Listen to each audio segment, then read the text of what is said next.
The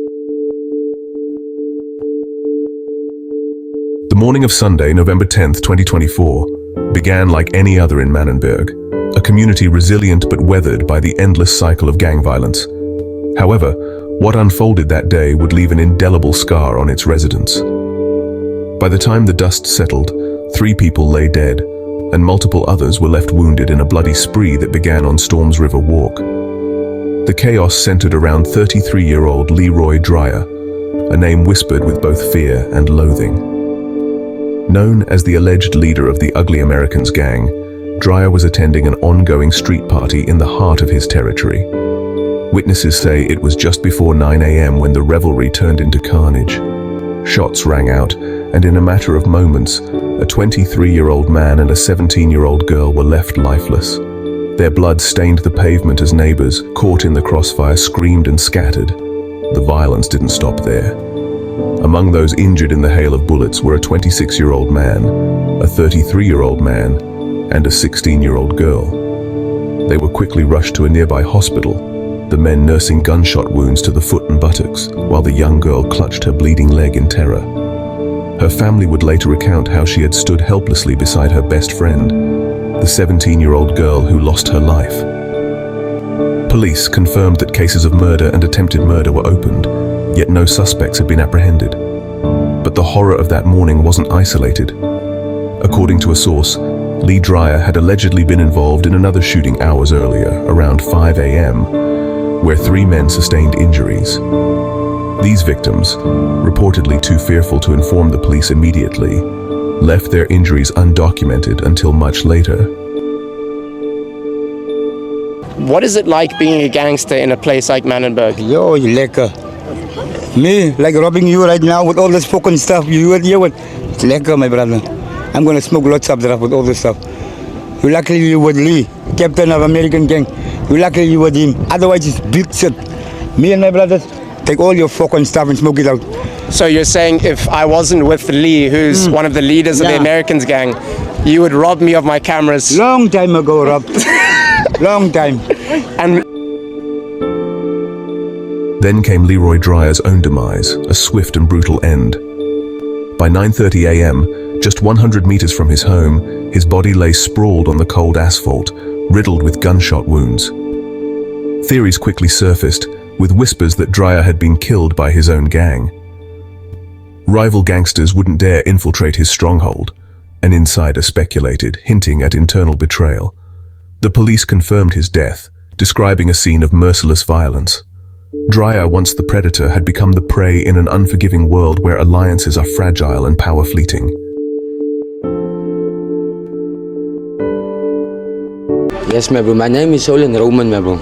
What I can tell you from the area, my bro, we stay in Manenberg. The consequence is, how can I tell you now, we will lose a lot of brothers from Americana. You see, my bro, the point of view is, my family, I will lose my uncle, cousins, we lose everyone, lot of bruisers, hard lovings kill my bruiser. Everyone kill my brothers. You see, my bro, and what I can do, I must defend also from Americana. You see, all my cousins is Americana.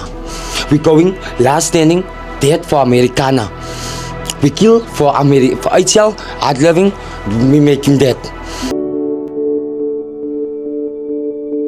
A week later, on November 17th, 2024, the repercussions of that violent Sunday continued to reverberate.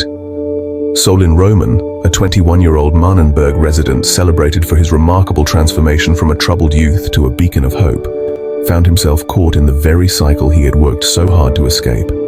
Just a day after attending his stepbrother Lee Dreyer's funeral, a somber ceremony marked by the chilling sight of Dreyer's coffin draped with an American flag, Roman became the target of yet another shooting.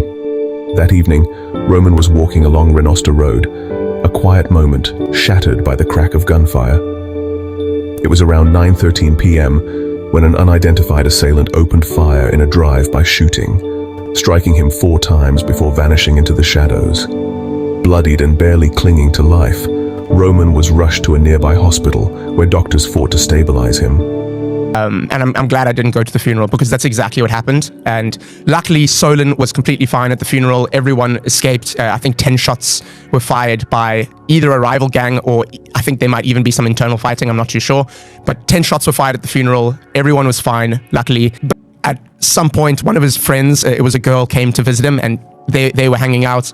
And then he was going to drop her home because, like I said, this is a very dangerous area, and apparently there was some commotion going on the street, people throwing rocks and stuff. So Solin ended up taking her for a walk home, and on that walk, people drove by in a car and opened fire on him. Yeah, it was a drive-by shooting, and at this time, I had no idea what was going on. Things started to break online. People started posting that Solin had passed away, that he had been shot, and then I received a call from the guys at Sons of God Reach telling me exactly what had happened. After I found out he was shot, there really wasn't much to do besides kind of just sit and wait. And I was in constant contact with family of Solin and people that he has been staying with for the past few months at Sons of God Reach. And they were just giving me constant updates on his health. And to be honest, we really weren't sure if he was going to make it. And people online had already started reporting that he had passed away.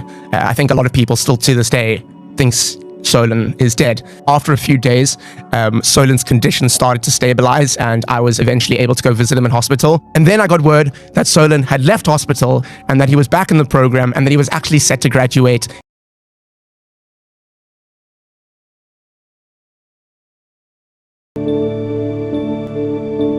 Roman's shooting followed a week of funerals and grief.